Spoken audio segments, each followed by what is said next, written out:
Hi, John. Hi, Karen. This is Manny Marino with Wood Son out of Minneapolis, Minnesota. So I'm going to spend the next few minutes on this video just walking you through the assembly process. I'll talk about the maintenance, the stains that I used, and just kind of give you an overall kind of run through on how to put these chairs together. So first and foremost, thank you so much for the find on Etsy. I always enjoy making these chairs because they're all custom. And so I had a lot of fun just going back and forth with you, Karen, on the design, the stain, the color, the placement, and all these things. So um, uh, I'll use this as a reference, but I'll kind of speak to this chair here for a minute and just kind of give you some talking points about the entire chair. So the first is these chairs with the backs, with the logos, the school logos. They are inlays. So an inlay is just means that it's cut from the same wood and put back. Now, of course, these are painted. If they weren't, you would see the wood grain go all the way through, and you still can somewhat with the even with the paint on there. But that's what makes it an inlay. In fact, this is a double inlay, right? The W's inlaid to the state, inlaid into the back. So that's always super fun and challenging to do. And over time, I've kind of had different design changes, right? I used to, with especially the Wisconsin, I used to have like that little peninsula just hanging. And then it was always kind of a pain in the back to have a little strip that was supporting it, right? Because you always have to have strength and support on the back. But it dawned on me after some time where like these were breaking off or just very fragile, right? And so it made sense to include that center piece not only for stability, um, actually for back bracing as well, and mainly because that's the right way to do it. So anyway, so this is actually the first set of Wisconsin ones that I started to include the fill-in of the peninsula, so I didn't have a gap. But anyway, a little TMI there. But the stain. This is two stains going on here on both chairs. Aside from the state colors, the backs, the seat, and the arms are a cherry stain. And then the base and the base and the base. I mean the legs and the seat, the arms. Not the arms. Excuse me. The legs and the base is called a golden pecan. All right, golden pecan and cherry stain for this.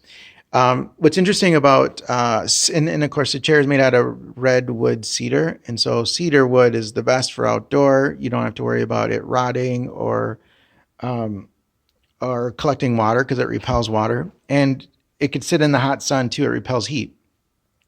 You may not know this about cedar, and that's the best thing. You can sit out in the hot sun all day, sit in it, and it's not hot to the touch. So that's what's great about cedar wood. Um, let's see. So as far as I talked about the stain, so yeah, I mean with stain, if you decide not to put a polyurethane coating over the thing, that's fine. There's the disadvantage of doing that is you have to do it year after year because the sun will kind of eat away and bake it. But stain is great because it'll last for a couple of years. If that time comes, depending on how much sun it gets, you could just do a very light sand over the whole thing, about 220 grit, just to get the first little small coat off, and then restain it, and you'll bring it right back to life. So redwood cedar. So you got your inlays, you have your personal branding. So this is actually my logo here with Wood Son. It's probably really hard to see in the video, and then of course who I'm making it for, and then the date. So 2020. Good. So as far as the assembly, this is what you get, right? So you're going to start off with the base, right? So obviously work on a flat surface. The base is going to be two 2x6s. And the thing that everything is going to be labeled underneath. So looking at the chair is always from right to left. So just look for the markings, right? So you have your two legs. You have a 2x6. These are 2x6s. And you have a 2x6 spacer that goes in the back between the legs. You start with your number one board. Look for the marking. Always going to be on the right side. And then start with 1. All of these are countersunk. And then 1 through 7. If I take a side profile. And then your spacer is going to line up. What you can't see in the videos, I've actually marked in pencil mark on the inside and on the outside of where this should line up, right? So just look, center it to these holes. And then again, countersunk, and then drill them in. So one important thing, and I'll probably make a couple of mentions of it throughout this video, is all of this chair is put together with 2.5 torque bit screws. These are coated, all countersunk, right? And so since I put both of these chairs together already, so the Michigan State's apart now, but of course I had it together at one point.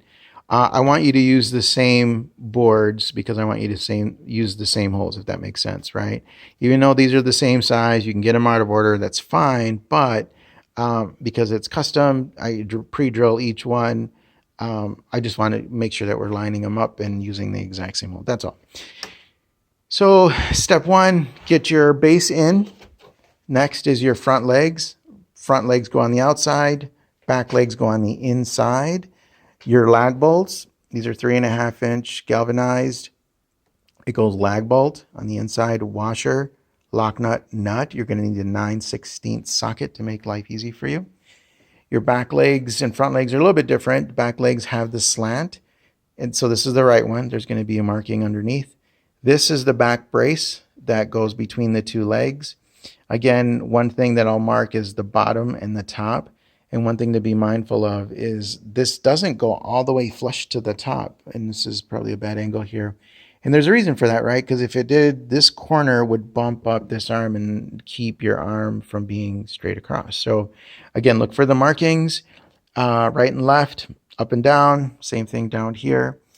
And then the next thing that goes on is your arms. There's one countersunk screw back here, and then 2 up front. And one thing I want to mention is this is more of an aesthetic. Now, right now, since I know I take these chairs apart, I only countersink them to the top and I keep them flush. If you like that look, that's great. If not, there's going to be wood plugs in your kit and sawdust. So sink these deep as you can, right? Allow space enough for a little bit of sawdust and that little wood plug. So fill it with wood sawdust, then the wood plug, and I did throw a little bit of stain on those wood plugs, but if you like the look, keep them. The only ones that get wood plugs are the 2 on the front on each side of the arms, and then the 2 on each side. There's 2 each side of the right here, sorry, the back spacer. Okay, so those are the only ones that get wood plugs. I choose never to put wood plugs in the back just because it's a smaller area. In the event that you needed to take this chair apart, there's just not a lot of wood back there, so I figured just keep the screw exposed. So you got your seat, your front legs, your back legs, your back support brace in there. The last thing that goes on is your back. Your back comes in one piece, and as I mentioned before, the only thing that there's there's going to be a total of 10 2-inch torque bit screws. Right, and so there's going to be a total of 8 in the back, 3 here, 2 in the middle, and 3 on this one. And then there's going to be 1 on each of these in the tail. I call it the tail. So where there's a 1-inch gap, by design, that's where the tail slips in. Center this, center to the seat, and then just screw them in. Then the last thing that you do is just tighten everything with a 9/16 socket, and that's pretty much it. So I just want you to, again, be mindful to make sure that you use the 2-inch torque screws on the back only, right? And then the 2.5 are for the entire seats, the back brace in the back, and then also the arms. Because if you flip them around or accidentally get a 2.5 on the back, you're going to puncture the back of this back, and we don't want that. But that's pretty much it. That's how you assemble these chairs. To me, it's pretty simple.